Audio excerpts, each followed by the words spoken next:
Moi, je vais vous dire un poème de Francis Jam qui s'intitule Je fus à Hambourg. Je fus à Hambourg 4 mois, puis à La Haye. Je pris le paquebot pour Londres, où j'arrivai le 10 janvier 1705, après 10 ans et 9 mois d'absence. Et dès lors, me préparant pour un plus long voyage, à 72 ans d'une vie remplie de toutes sortes d'incidents, j'avais été assez éprouvé pour connaître le bonheur de finir ses jours dans la retraite. C'est ainsi que s'exprime à la dernière page Robinson Crusoe. Un parfum de muscade s'exhale de sa robe au somptueux ramage. L'orage, au loin, qui roule en bruit de caronade, fait trembler la cité d'Albion. Et dans l'image que j'ai là sous les yeux, on voit le voyageur méditer sur sa Bible et bénir le Seigneur. Au milieu de la table est une longue vue dont il guettait jadis l'empreinte des pieds nus. Au mur sont accrochés le parasol de chèvre et le bonnet de chèvre et l'arc avec les flèches, la hache d'abordage et le sabre marin. Ici, le médaillon de vendredi. Enfin, placé contre la carte où est l'îlot désert, dans sa cage empaillée, un perroquet très vert. Comme toi, ô Robinson, j'essuyais des tempêtes. Comme toi, j'ai vu au-dessus de ma tête la mer verser au ciel des flots couleur de plomb, et l'amour furieux qui balayait le pont me jetait à genoux et sifflait « Crusoe, Crusoe ».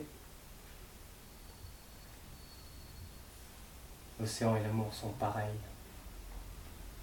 À l'un et l'autre, il faut de desséchants soleils qui creusent notre cœur ainsi qu'une coquille. Il faut que les agrès grincent comme des filles et que la passion soit cette noire mer qui monte et nous emplit avec son bruit amer.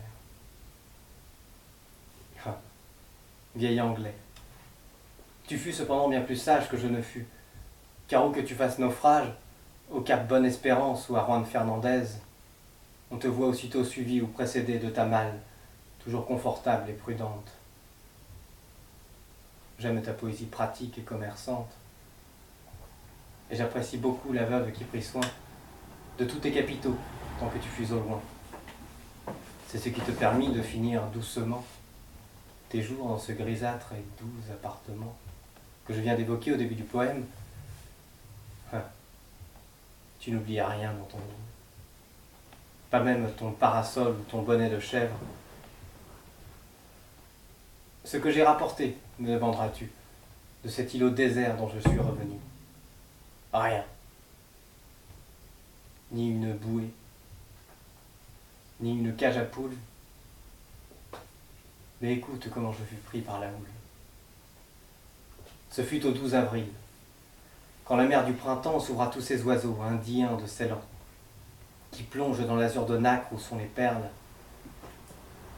rouge-gorge, bulbule, fauvette, linot, merle. On entendait briser les âmes des lilas sur les coraux des pêchers roses des villas. Je ne pensais point, certes, à ces autres coraux où la pérouse dort. Cet avanicoraux trouva la mort malgré son geste autoritaire. L'amour semblait dormir, et le ciel et la terre, douce comme une nuit des nuits, la nuit tomba. Mais bientôt, le parfum des vergers s'exalta. Alors, ô Robinson, oubliant comme toi les dangers que j'avais courus, et n'écoutant plus les conseils des aïeux qui rêvent dans leur cadre, ivre de mettre à flot une nouvelle escadre, je dirigeai mon cœur affolé par l'amour vers une île pensive et grave comme un jour. L'île était enchantée. Mais elle n'était qu'une femme. La voix de ces oiseaux eut raison de mon âme. D'autres m'avaient séduit par l'horreur des volcans. J'aimais, ô Crusoé, ces monts qu'un Yucatan prolonge sous la mer pour former les Antilles. Ma race a habité parmi ces jeunes filles qui tiennent d'une main leur sein couleur d'ombre et de feu et qui de l'autre envoient de longs baisers d'adieu. Ici,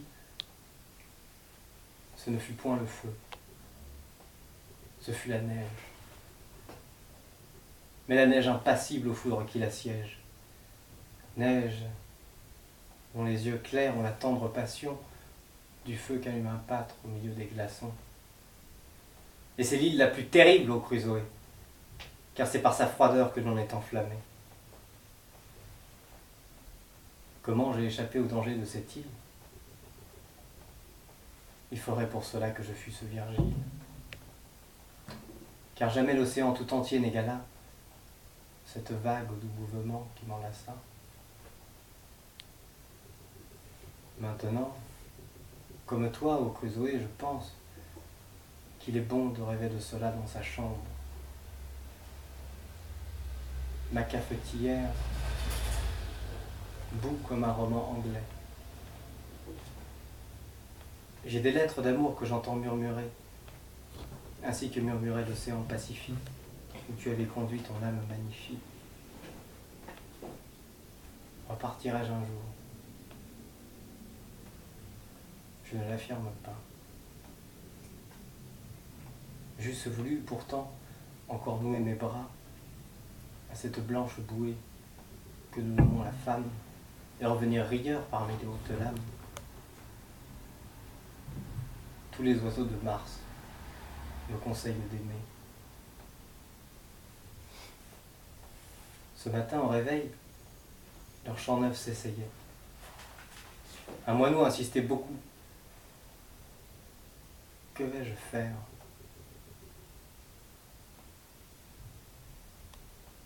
Je ne pourrai vous suivre, ou du moins j'en ai peur. Les buissons sont trop verts, je vous attristerai. Il faut laisser tomber l'ombre sur la forêt.